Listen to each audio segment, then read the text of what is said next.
Alors bonjour et bienvenue dans cette vidéo qui va parler d'une conséquence de la relativité restreinte qui est la dilatation du temps. Alors la première conséquence des deux postulats énoncés par Einstein, un peu difficile à comprendre pour la plupart des gens, c'est la fin du temps absolu. Ça signifie que le temps n'est plus le même dans des référentiels galiléens différents. Alors c'est ce qu'on va essayer d'expliquer par la suite. Pour commencer, on va avoir besoin d'une notion importante pour expliquer tout ça, c'est la notion de durée ou de temps propre. Alors, on va commencer par la définition. Qu'est-ce que le temps propre?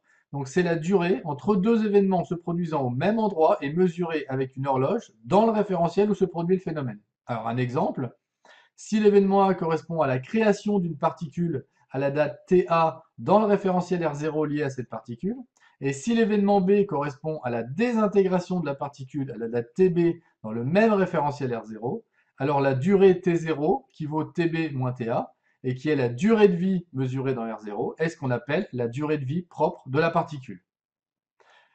Alors, maintenant, on a parlé d'événements. Alors, qu'est-ce qu'un événement? Alors ça, une petite nouveauté aussi dans la relativité restreinte.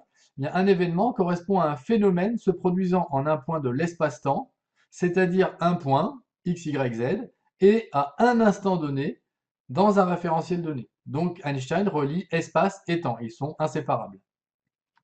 Alors maintenant, on va regarder une petite vidéo pour essayer de comprendre cette fameuse dilatation du temps. Alors, dans cette vidéo, on voit deux avions se déplaçant à une même vitesse, v, qui va être très proche de la vitesse de la lumière.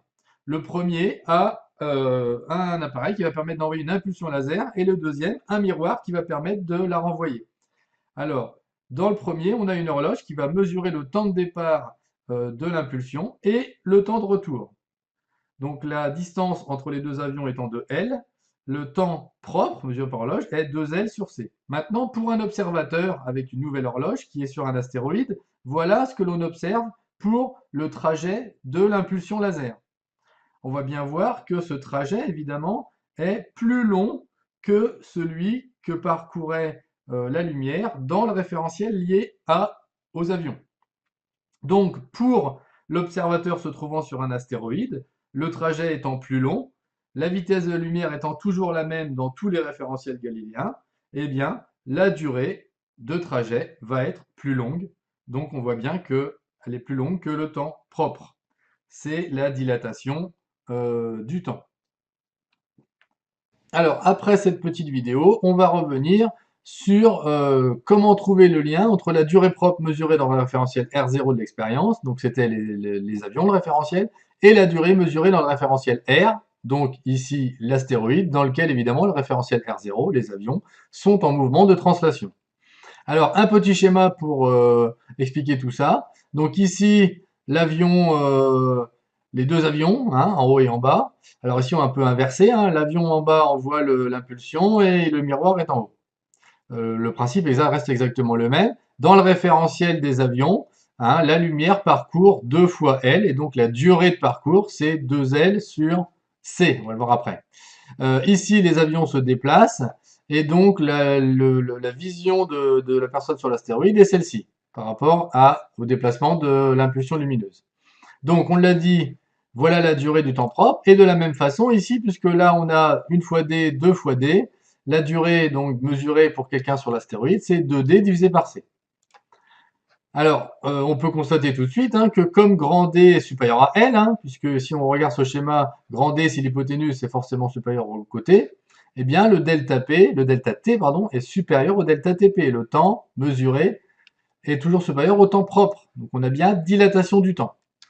Alors maintenant, essayons de trouver cette relation, plus précisément. Donc pour la trouver, on va écrire la relation de Pythagore dans le triangle ABC.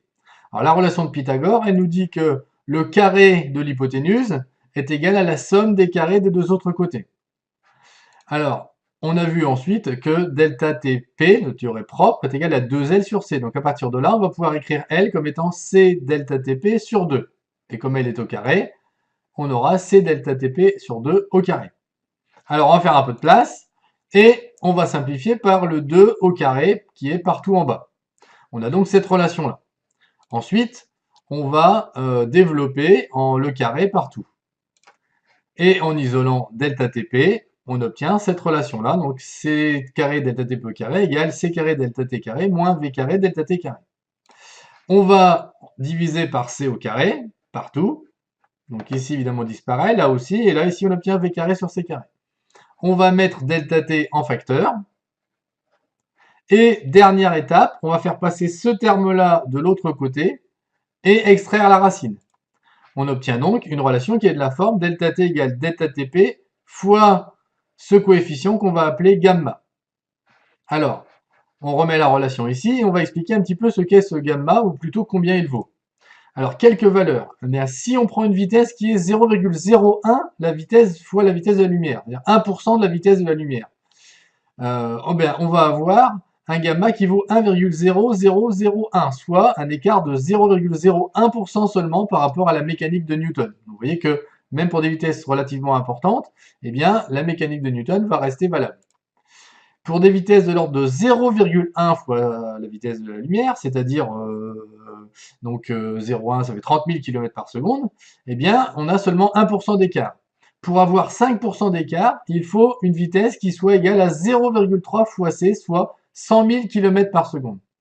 Alors, attention, hein, même si cet écart est faible, il n'est pas toujours négligeable, même s'il est inférieur à 5%. D'ailleurs, on va voir dans des activités que pour les GPS, eh bien, on doit tenir compte de cette dilatation du temps qui vient de la relativité restreinte, sinon on a des erreurs qui ne sont pas négligeables pour la précision que l'on veut.